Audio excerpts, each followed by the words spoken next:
One honky-tonk superstar has been referred to as the Hillbilly Shakespeare.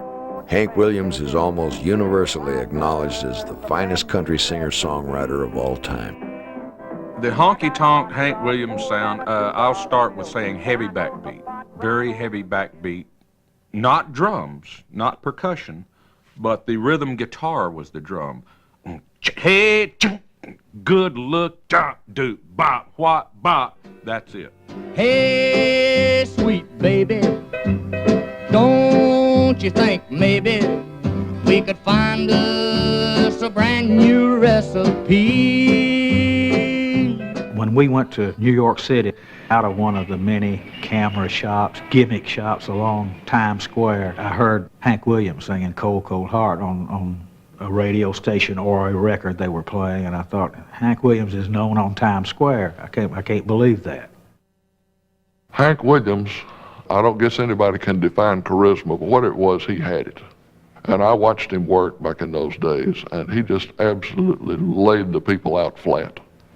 The man just had something that all great stars have, no matter what form of entertainment it might be, and that's the ability to connect with the emotions of the audience.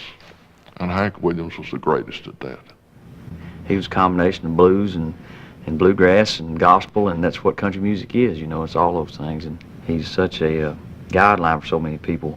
I'm friends with George Jones now. George idolized Hank. So George modeled himself after Hank, and everybody modeled herself after George, and it just goes on down the line, you know.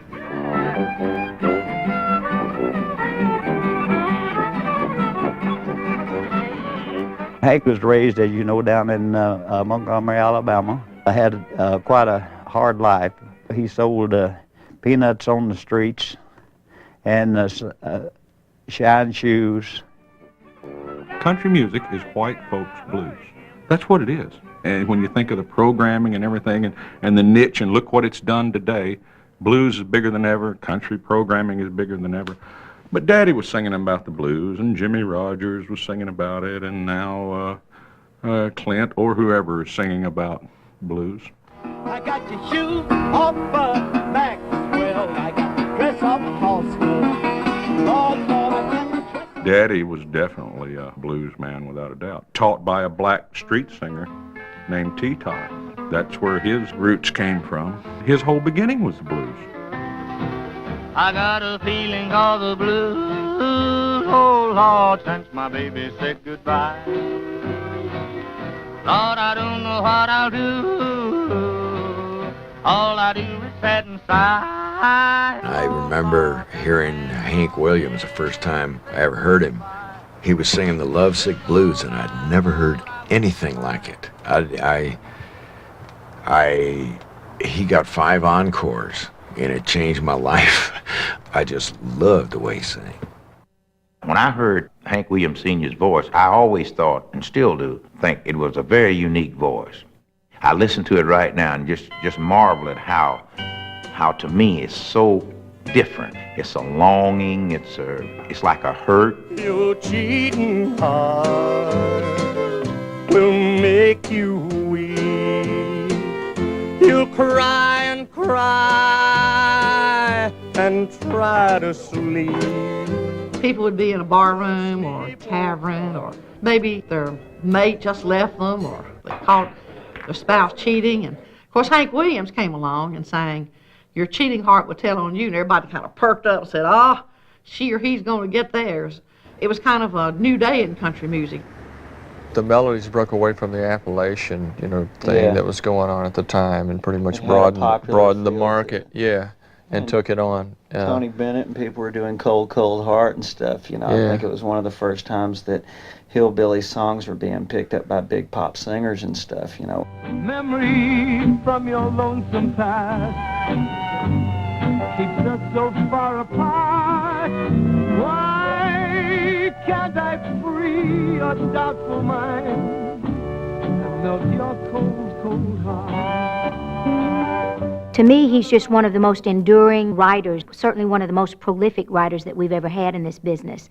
And because of that, I think that's why his songs are timeless and that they will last as long as music lasts. You know, honey, I got a song I wrote just especially for you. I want to sing it. Just for you. What is it? It's called Hey Good Looking. I thought a lot of Hank, and he thought a lot of my family. He used to visit at our house a lot, and I was a good friend of Audrey's, and, you know, it was hard on us. It just felt like a little part of us went when Hank went. Hank Williams was found dead in the back of his Cadillac en route to a show on New Year's Day, 1953. In the spirit of his music, he had lived hard and died at age 29 of alcohol and drug use. Did you ever see a robin weep when leaves begin to die? That means he's lost the will to live. I'm so lonesome I could cry. It was so sad, you know, going to Hank Williams' funeral. I think Bill Monroe and myself was the only two on there that weren't drinking. I'd never seen anybody drinking like that going to a funeral. They had singing, like they had the Jordanaires singing, Red Foley, Webb Pierce, Little Jimmy Dickens, you know, singing at the funeral. All of us who were close to Hank Williams, and certainly Hank himself, did not realize at the time of his death what he had really accomplished. We knew that he was the biggest thing at that time, but within 10 years, he was bigger than he was when he died. Well, I'm free and ready, so we can go steady. How's about keeping steady company? 'Cause when the wind is right, you'll hear his song, smell whiskey in the air. Midnight in Montgomery. Hank Williams' stardom was the prophecy of what was ahead for country artists in the decades to come. And his tragic death foretold the story for many rock stars who also followed his pattern in the years ahead. Oh, Hank's always singing there.